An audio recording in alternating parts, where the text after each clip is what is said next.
Yo, what's up mga kapulido, Genix Motor Parts. May naispatan tayo ditong malupit na nilalang.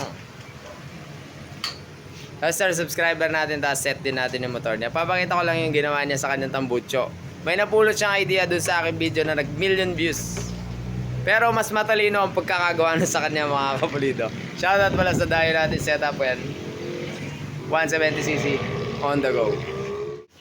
Yan, so flex natin yung invention ni Sir. Lodi si Sir, ang talino ng pagkakagawa na ito. So ito yung set natin, 200cc nun. Ipapakita ko lang kung anong ginawa niya dito mga kapulido. Ayan o. Oh. Choke no. Actually ito yung choke ng ano, carburetor ba? Choke pala ng tambucho. Di ba ang lupet? So napulot niyang idea to dun sa ano ko, pero mas pinalupit niya mga kapulido. Tingnan niyo na naman oh. May kable. Silencer siya.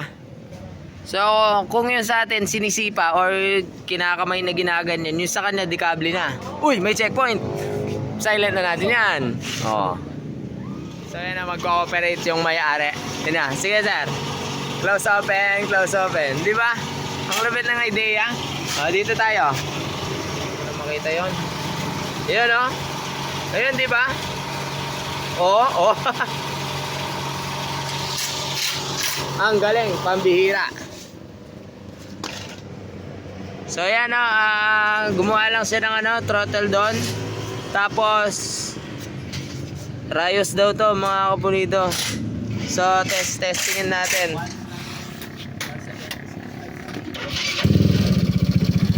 Sige nga sir, pa-silent. Ayan o. Ayan, pa-silent. Oo, diba? Open. Ang lupet ni sir. Test drive natin tong sinet natin noon. Yan o.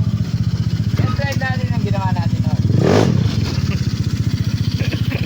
Kangaroo rin to, tara. Ay, doon na lang. Madilim ba lang? Sakto lang, boss. Madilim? Ay, magbo-volunteer daw si sir. Gusto niya ma-experience yung kangaroo type na Mio. Okay, tara. Volunteer daw si sir. Magka-kangaroo type siya. Yan, tara.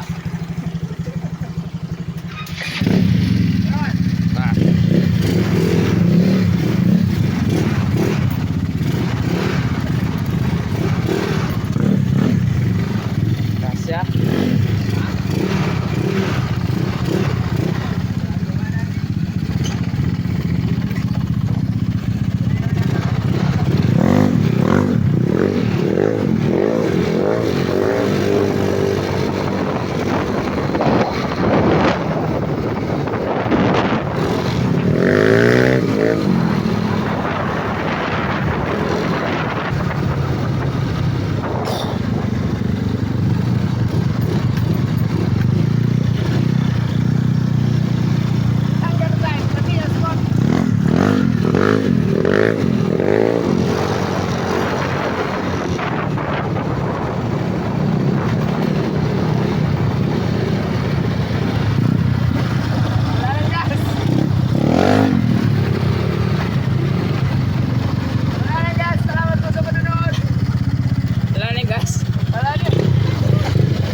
Alam mo,